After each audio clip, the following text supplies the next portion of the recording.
y conoceréis la verdad, y la verdad os hará libres. El Ministerio de la Enseñanza y la Evangelización, Jesús Soberano Señor, presenta Palabra de Iluminación, un espacio dedicado al estudio de las más reveladoras verdades iluminadas en las Sagradas Escrituras. Recibamos al Maestro de la Palabra, José Briceño, en su espacio Palabra de Iluminación. El texto dice: y recorrió Jesús toda Galilea, enseñando en la sinagoga de ellos y predicando el evangelio del reino, y sanando a toda enfermedad, toda enfermedad y toda dolencia en el pueblo. Y le trajeron todos los que tenían dolencias, los afligidos por diversas enfermedades, y atormentados, los endemoniados, lunáticos, paralíticos, y los dejó enfermos. Dice, y los sanó. Ni uno quedó enfermo, todos fueron sanos. Este es el ministerio y el llamado de la iglesia.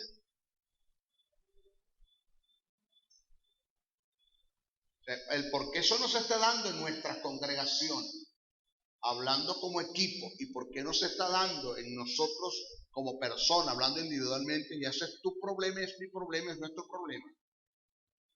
Aquí tiene que estar pasando algo, que estas cosas no se están dando.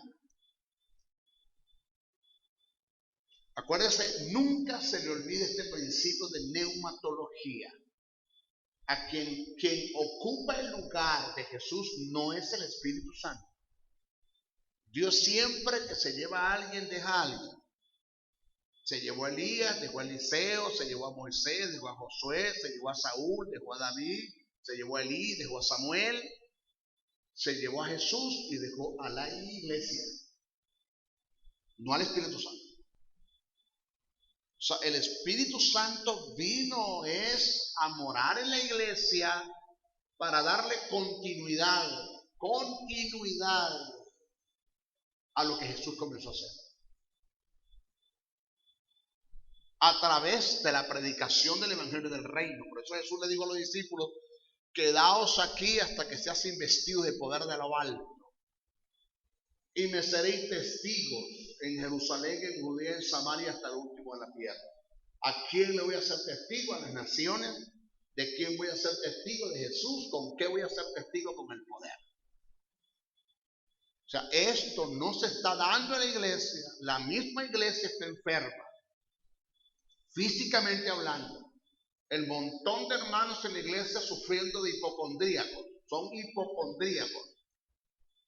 Problemas cristianos con síntomas de enfermedad, y lo que tienen es problemas psíquicos.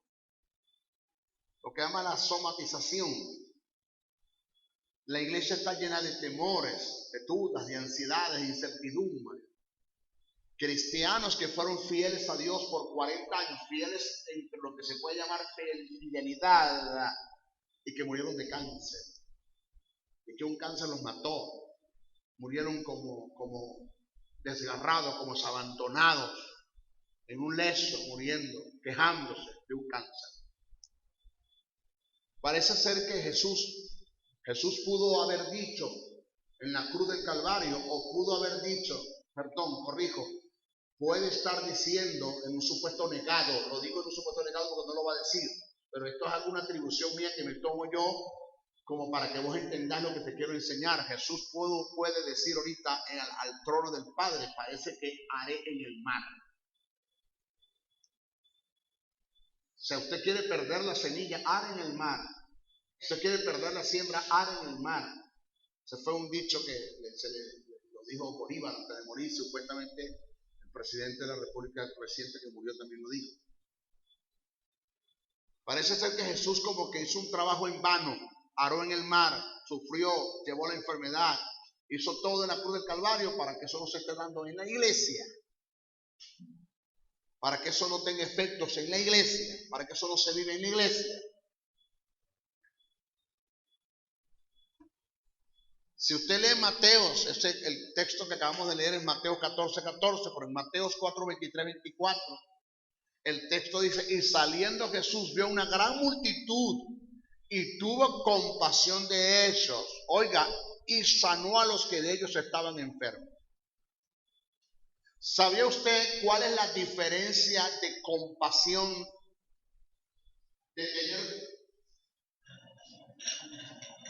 de tener compasión de alguien y no moverse a misericordia?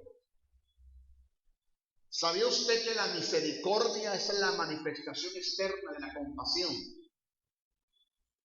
Repito, la misericordia es la manifestación externa de la compasión. Esto fue lo que pasó en la conocida parábola del buen samaritano, donde pasó un sacerdote y vio al hombre que estaba enfermo, tuvo compasión, pero no se movió a misericordia. Pasó un levita y vio al enfermo, tuvo compasión, pero no se movió a misericordia. Y pasó el buen samaritano, tuvo compasión y se movió a misericordia. Lo tomó, lo agarró, lo llevó al mesón, lo atendieron, pagó los gastos y para usted de contar. O sea, la misericordia es cuando usted se activa en el poder del Espíritu Santo, en el respaldo de la palabra, en la fe del poder que Dios le dio a usted. Usted sabe que tiene poder para resolver esos problemas, de que Dios quiere resolver esos problemas a través de usted. Lo quiere hacer. Pero la iglesia está llena de compasión. Wow, pobrecito. ¿Viste el hermano Juan cómo está quejándose en esa cama? Ay, me dio lástima cuando lo vi, me dio lástima. Pero ¿por qué no le pusiste la mano para que sanara? ¿Por qué no creíste que Dios lo podía hacer? ¿Por qué tuviste compasión y no misericordia? ¿Por qué no entendiste la misericordia de Dios extendida a través de ti? Dale gracias porque de gracia recibiste. Sino bueno, gloria a Dios, que sea lo que Dios quiera. No, lo que Dios quiere es que sea sano. Eso debe ser que Dios lo está probando, ¿no? Dios no prueba a nadie con enfermedad. Es un trato de Dios con él, no, Dios no trata con nadie con enfermedad. Eso lo vamos a explicar más adelante.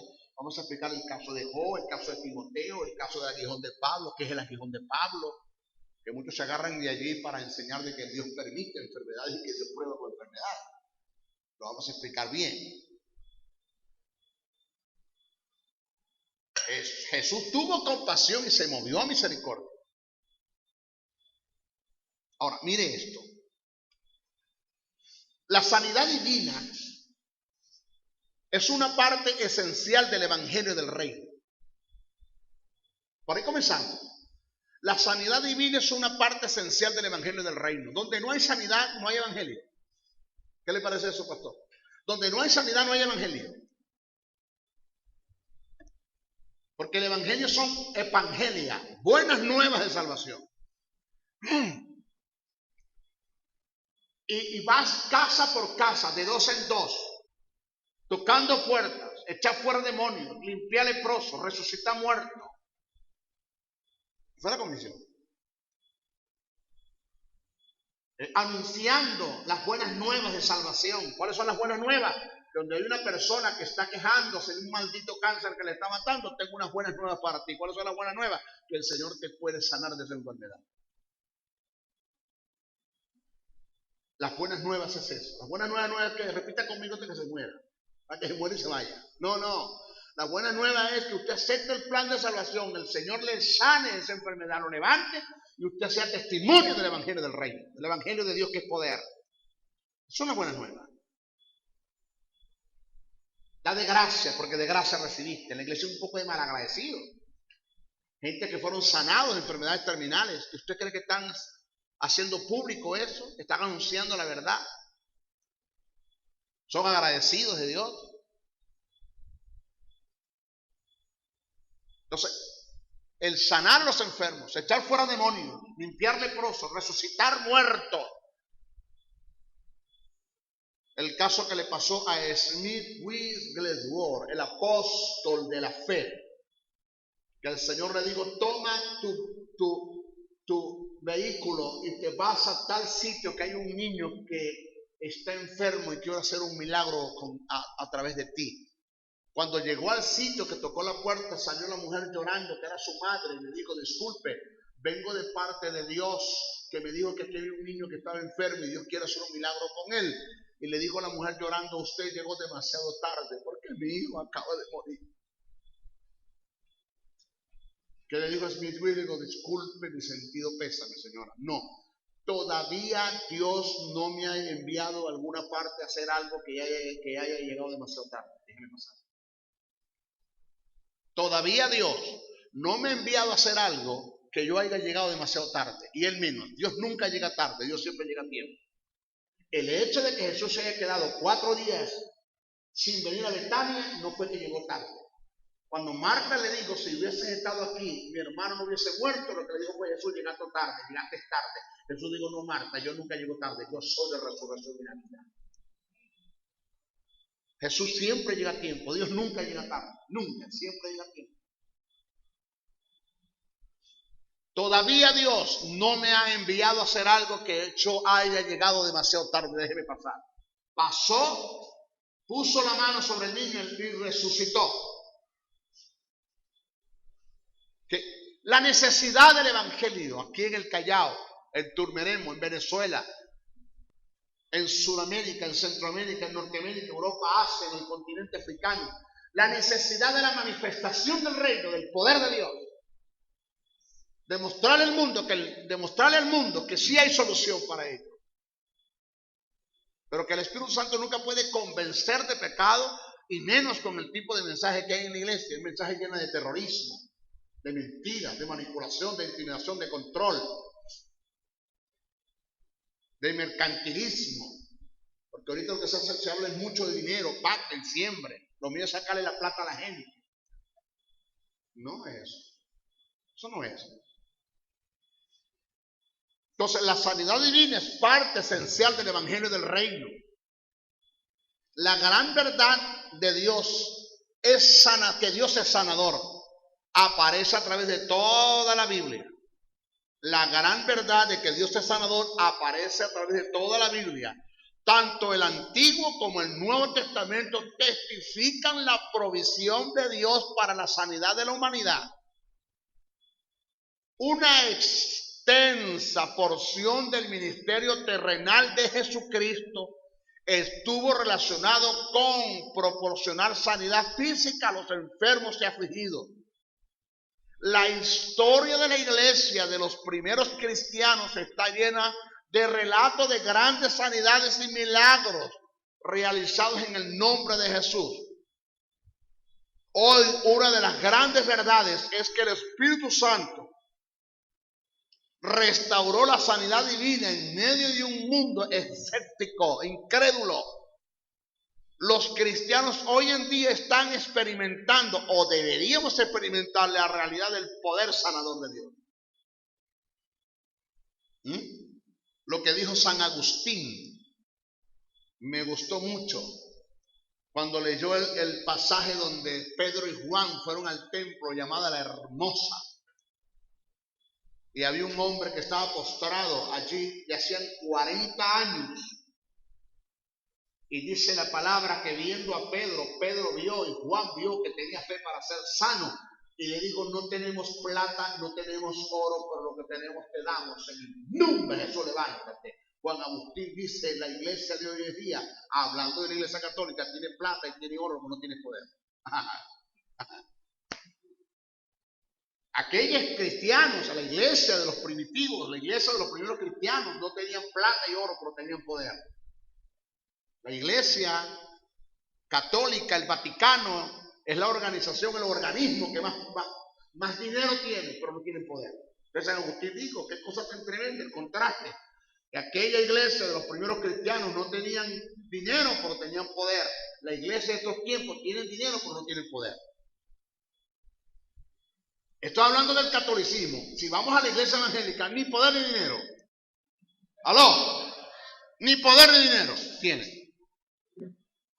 Porque cuando vamos a recoger una ofrenda, hermano, es una miseria. Aquí no hay reino, aquí no hay quien sembra, aquí no hay quien esté interesado en esto, aquí no hay gente que invierta en el reino. Aquí no hay nada de eso. ¿Estamos mal o no estamos mal? La sanidad divina es una necesidad para la humanidad. Las escrituras demuestran en Santiago 5:14 al verso 15 y en Marcos 6:13 al Señor Jesús en su ministerio terrenal dedicó parte de su tiempo sanando a los necesitados de diversas enfermedades y luego delegó a sus apóstoles la gran comisión. Fíjese esto. La obra de Cristo, según Isaías 53:4, verso 5, fue llevar nuestras enfermedades, ya las llevó, y sufrió nuestros dolores, y por su llaga fuimos nosotros curados. Un primer cumplimiento, oiga, un primer cumplimiento de esta profecía estuvo en el ministerio de la sanidad del Señor en Palestina, según Mateo 8:16 al 17. Sus milagros de todo tipo fueron la señal de su victoria sobre el mal y sobre la muerte, además de las pruebas deslumbrantes de su propia divinidad. Pero fue sobre la cruz que llevó nuestros pecados, con todas sus consecuencias físicas y morales. Es allí que consiguió para nosotros la redención total del alma y cuerpo mediante la resurrección. Ahora, le voy a decir algo y présteme muchísima atención.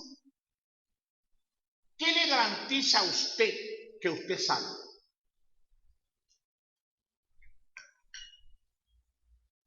¿Qué le garantiza a usted que usted es salvo? Si parte de esa salvación usted no ha funcionado, que es la sanidad. Y si la sanidad del cuerpo usted no le ha funcionado, ¿qué le dice a usted que usted está sano en el espíritu ya? ¿Qué le asegura? ¿Por qué una es tan fácil y la otra no? ¿Por qué una me funciona según y la otra no? Si somos salvos, si tenemos el Espíritu, tenemos la justicia de Dios, si tenemos la vida de Dios, si tenemos la naturaleza de Dios, si tenemos la simiente de Dios, si tenemos el Espíritu de Dios, tenemos las promesas de Dios, tenemos las bendiciones de Dios, tenemos los legados de Dios, tenemos la herencia de Dios, ¿por qué no nos funciona? O sea, aquí tiene que estar pasando algo. Esto es cuestión de sentarse y analizar. Aquí tiene que estar pasando algo. Porque las cosas no se dieron en Jesús así, no se dieron en los discípulos así, no se dio en la nación de Israel. No hubo enfermedad en ellos. No hubo enfermedad en ellos. Dice la Biblia. 2 millones, Dios lo mantuvo sano. A 2 millones lo mantuvo sano. A 2 millones alimentó. Y no tenían justicia, y no tenían vida, y no tenían el Espíritu de Dios. No eran hijos de Dios. ¿Tenía Dios un propósito con ellos? Sí. Y por causa del propósito de los pactos de sus padres, Dios cumplió en ellos la sanidad. No se enfermaban. No había mujer estéril entre ellos, y no había abortos entre las mujeres. Porque la esterilidad y el aborto se considera una maldición. ¿Aló? ¿Usted está acá? Aquí tiene que estar pasando algo. Esto es cuestión de sentarnos en el espejo de nuestra realidad y analizar qué está pasando entonces. ¿Qué está pasando? Hay una palabra que me llama la atención en uno de los pasajes mencionados, que es el término compasión. Este término viene del griego esplancisomai, el cual indica ser movido de las entrañas, está relacionado con un estado triste y lastimoso por causa de otro, está asociado con la misericordia, según Mateo o Marcos 1:41, Marcos 9:22. Compasión te lleva a anhelar el mejor deseo para otro. Todo esto era lo que Jesús sentía y siente por los enfermos. creo que he sentido lo mismo en carne propia al visitar tantos lugares y ver tantos enfermos. Pero no es cuestión de tener compasión. Vamos a movernos a misericordia. Óigame, las cosas son fáciles en Dios.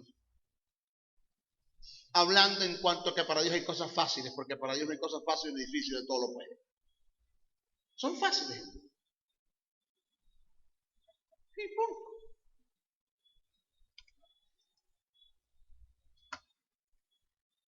Pero lo más doloroso es ver a personas padeciendo enfermedades dentro de nuestras congregaciones. Hermanos que son parte integral de la iglesia, los cuales fueron redimidos de la enfermedad y de toda maldición, poseedores de recursos espirituales con poder, autoridad, dominios, promesas, bendiciones, aún un legado que tuvieron un precio, que tuvo un precio muy alto, pero por diversas causas no caminamos en ello y no se está cumpliendo en ello. El objetivo de este estudio es darte a conocer las verdades en torno a la sanidad como parte de la salvación. Sanidad es salvación. La palabra salvación abarca justificación, santificación, preservación, liberación de la muerte física y espiritual, liberación de la miseria y liberación de la enfermedad. Eso es salvación. Soteria. Paquete completo. Es un combo. Es un combo que no entiendo cuando llegas tú a esto, a una de estas nuestras cadenas que venden hamburguesas McDonald's, vaya la cuña, que usted llega y usted pide un combo y le dan la hamburguesa con la gaseosa, con la papita y con la salsa de tomate. Pues tenemos cristianos que nada más que se quieren llevar la hamburguesa y los demás lo dejan. ¿Es por la papita? No, yo no quiero la papita. O sea, yo no sé por qué no aceptas la sanidad si es parte de la salvación. ¿Por qué dejas las papitas? Tuyas también y pagaste un precio por ellas.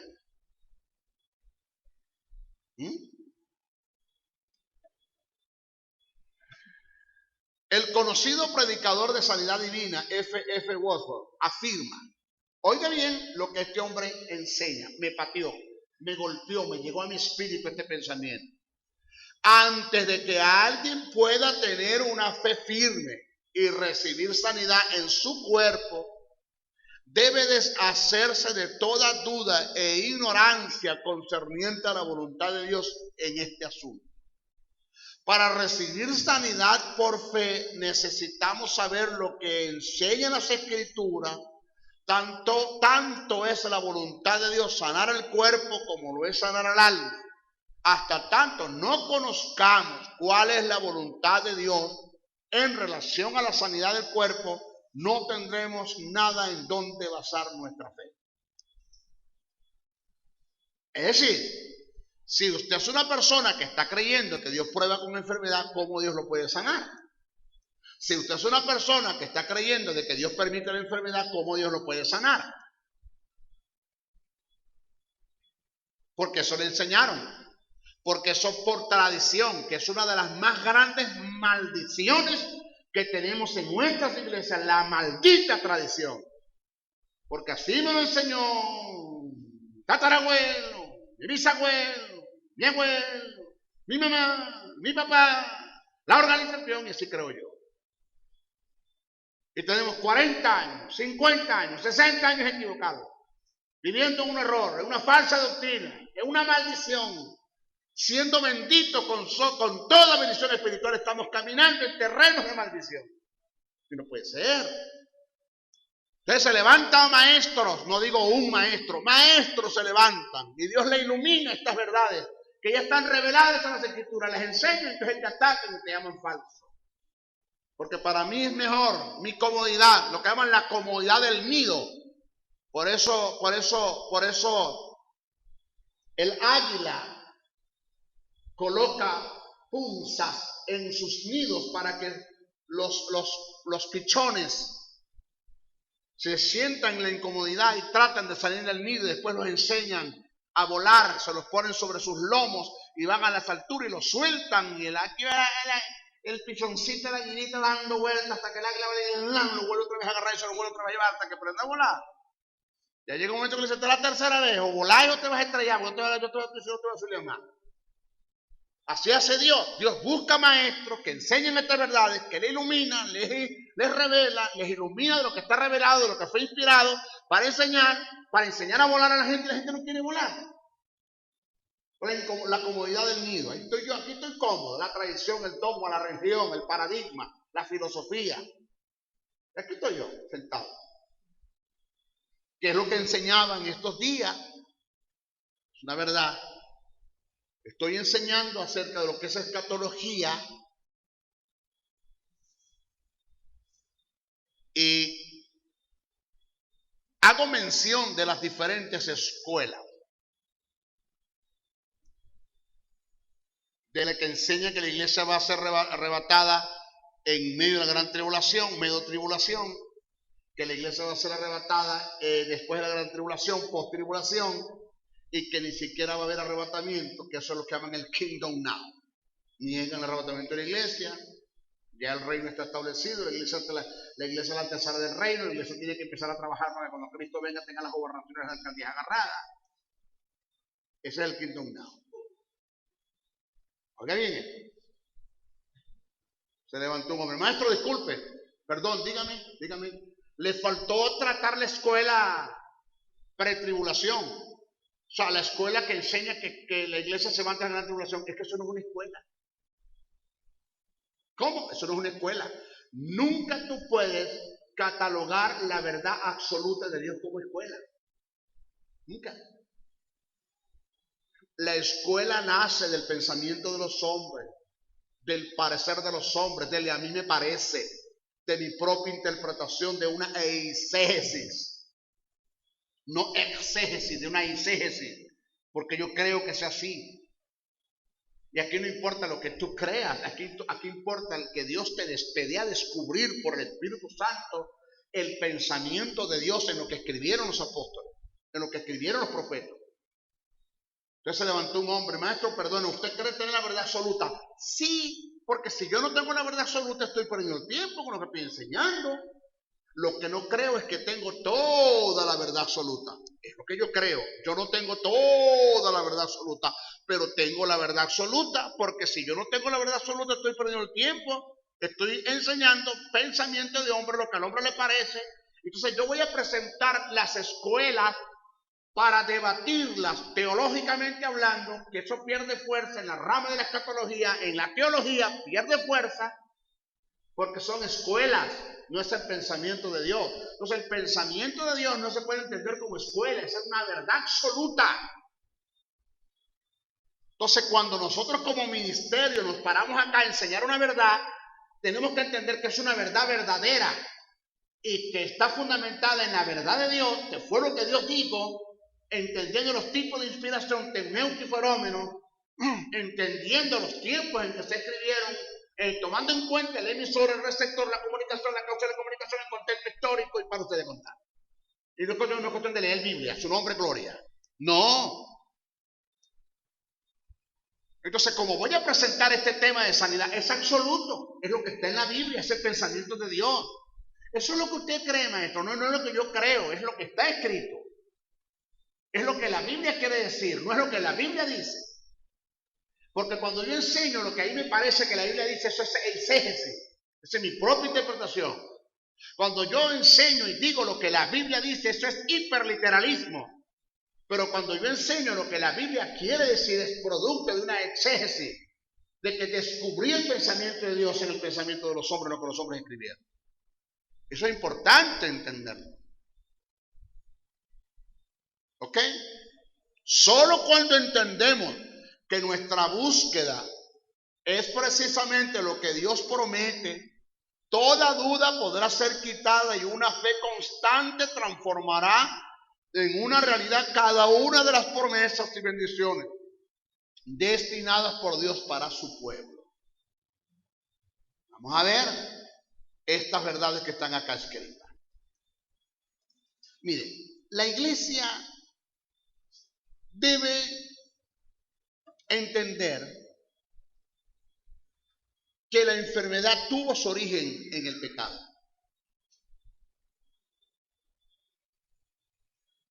Estamos hablando dos verdades acá. Uno, la enfermedad tuvo su origen en el hombre por el estado de pecado que entró en él. Acuérdense que el pecado se debe ver bajo dos aspectos, uno como estado y el otro como obras, ¿sí? Eso no se lo olvide nunca. Uno como estado y otro como obras. Lo que lleva a la gente al infierno o a la condenación es el estado de pecado, no la obra de pecado que hace. Entonces, en el mundo caído en Adán, el pecado, la enfermedad es producto del pecado que el hombre cometió. Adán, este es el estado. Pero también puede ser que una obra de pecado conduzca al hombre a la enfermedad. Esto hay que entenderlo así. Presta atención. Lo que quiero enseñarle es que el pecado es culpable, es causante de la enfermedad. Sea por estado, sea por obra. Ahora, óigase. El origen y causa de la enfermedad se describe a través de las siguientes afirmaciones. Se originó por la desobediencia de Adán. Las enfermedades son parte de la maldición que vino sobre la humanidad como resultado directo de la desobediencia del hombre.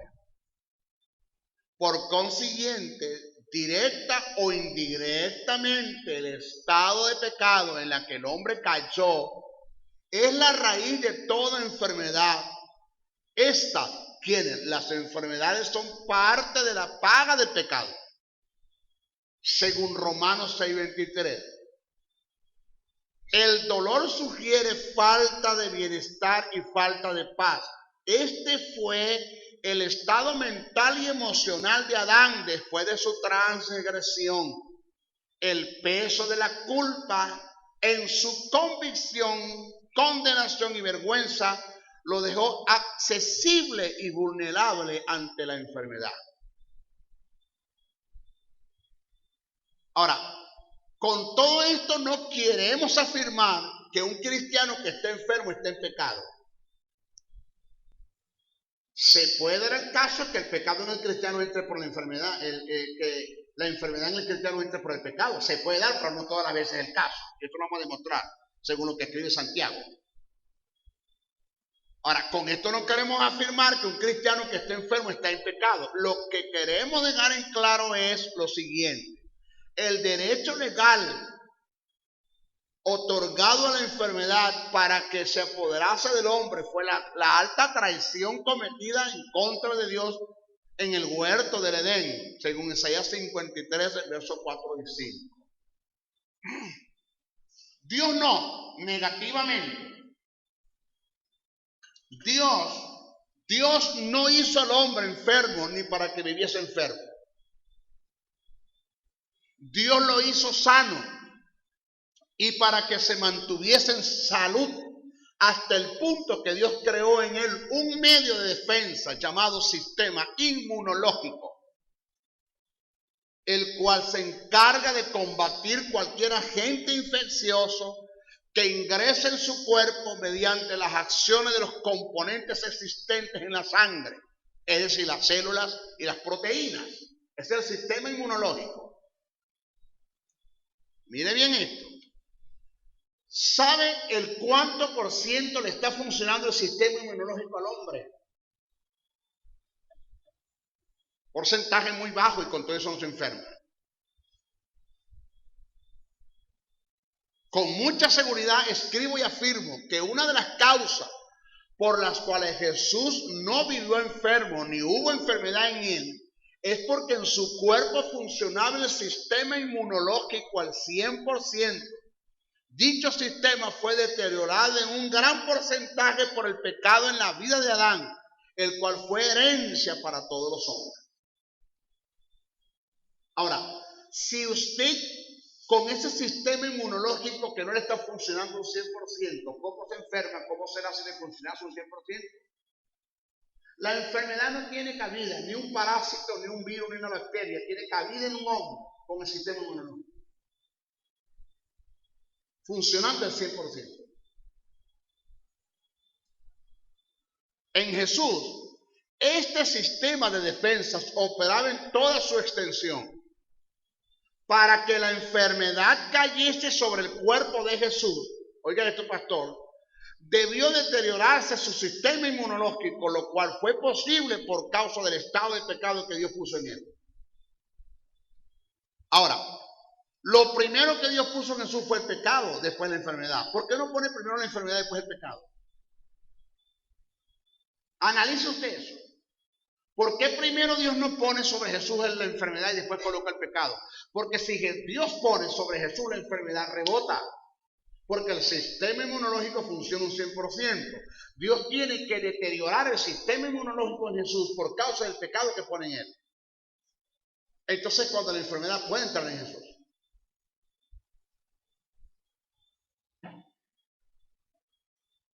Para corroborar lo anterior, haré un comentario del distinguido escritor Ken Sam, quien escribió el libro Sanidad en la Biblia. Óigase esto.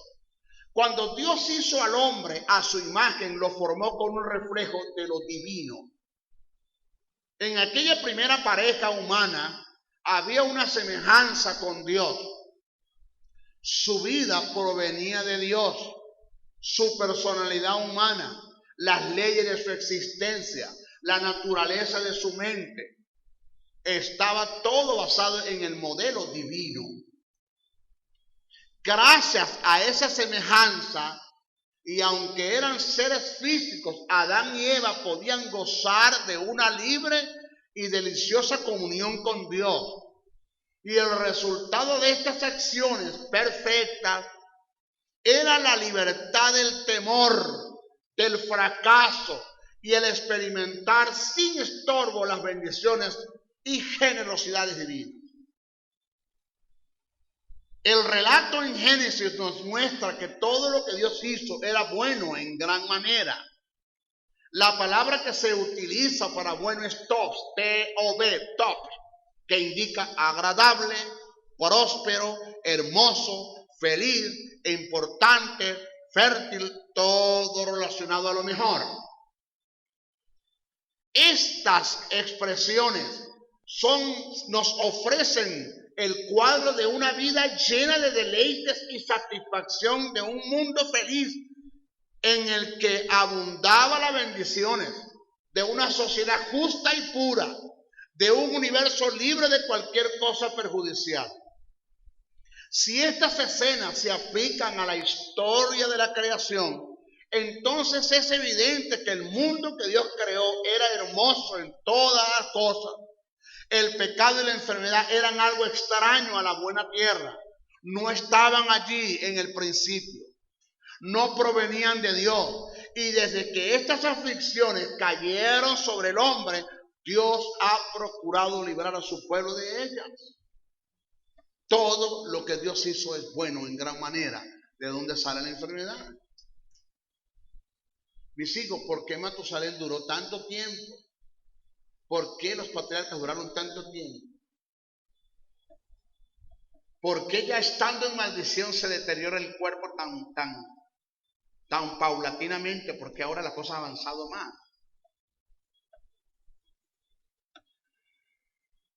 Mi objetivo como maestro es que puedas entender de una vez por todo que la enfermedad tuvo su origen en el pecado. Punto. Hoy entro. Lo otro es, la iglesia debe tener una sincronía con y en el tiempo de la palabra.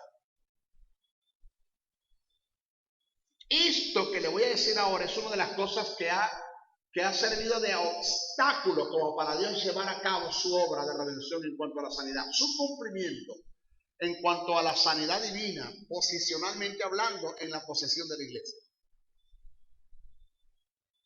Sincronía, circunstancias de coincidir hechos o fenómenos en el tiempo. Es el acto de concurrir o tener un paralelismo. Una de las causas por la cual el creyente no está gozando de una sanidad absoluta en su cuerpo es porque no se ha puesto a la par con lo que está registrado en las escrituras sagradas en relación a la sanidad divina. ¿Qué dice la Biblia en relación a tu sanidad? Si analizamos bien Isaías 53, del verso 4 y 5, observamos la conjugación verbal del acto de regeneración, el cual está en tiempo pasado. Vamos a ver. El texto dice, ciertamente llevó tiempo pasado. Pregunto, ¿las había llevado? No. Cuando Isaías lo dijo, ¿las había llevado? No. Esto es profético. Ciertamente llevó nuestras enfermedades, sufrió nuestras dolencias, tiempo pasado, sufrió nuestras dolencias, tiempo pasado, nuestros dolores, y por sus llagas fuimos, tiempo pasado, nosotros curados. Observen que la conjunción de los verbos en relación a la sanidad está en tiempo pasado, cuando todavía no se había dado. Profético. Lo lógico del caso es que el profeta Isaías debería conjugar todos estos verbos en tiempo futuro, ya que el acto de regeneración era profético y por ende tenía que ver con el futuro. Por lo que observa en el pasaje, Isaías tenía más fe que la iglesia, ya que 700 años antes de que Cristo llevase la enfermedad, el profeta Isaías la llevó. Y 700 años antes de que Cristo nos curase, el profeta Isaías fuimos curados. El colmo es el colmo que después de 2000 años que Cristo llevó a cabo el acto de regeneración, el cual incluye la sanidad, la iglesia está pidiéndole a Dios que la sane. Esto se debe a que la iglesia no ha concedido, no ha conocido y no le ha dado la debida importancia a los acontecimientos ocurridos en la cruz hace más de 2000 años. El creyente no tiene sincronía con la palabra, por lo cual las bendiciones relacionadas en la cruz, que es su herencia y su legado en la posición que obtuvo, no se pueden hacer una verdad posesionalmente en ella, o en la iglesia o en el creyente.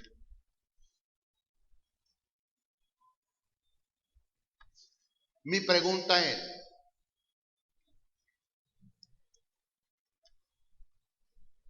Él llevó nuestras enfermedades. Vamos a estar claros, ¿de quiénes eran? Nuestras. ¿Quién se las llevó? Cristo. ¿De quiénes son ahora?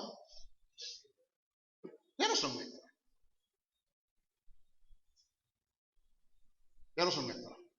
Por eso es que yo enseño acerca de lo que es la fe y la paciencia. Le voy a enseñar esa materia a usted. La fe no es compatible con la esperanza. La fe no es compatible con la esperanza. La fe es compatible con la paciencia. La palabra paciencia es upumone. Consistencia, resistencia, solidez, estabilidad. La upumone como paciencia es la mano derecha de la fe. Es lo que no te hace desmayar en lo que has creído hasta que las promesas lleguen.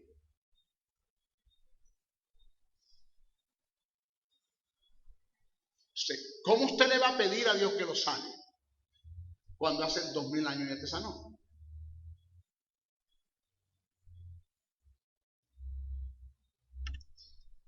Eso es la Biblia. Voy a meterme en la sincronía de la palabra.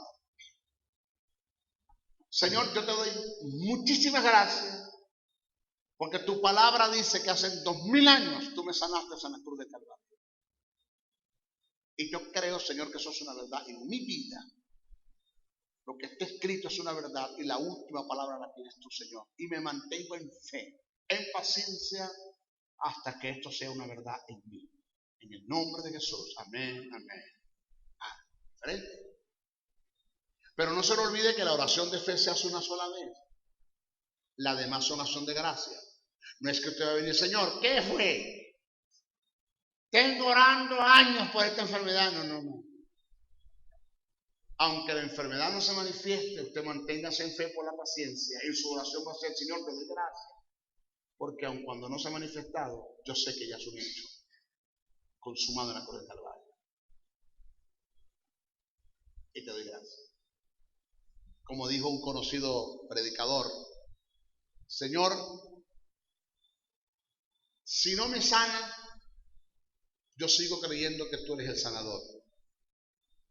Y si me sana, solamente estás cumpliendo a mí lo que yo sigo creyendo.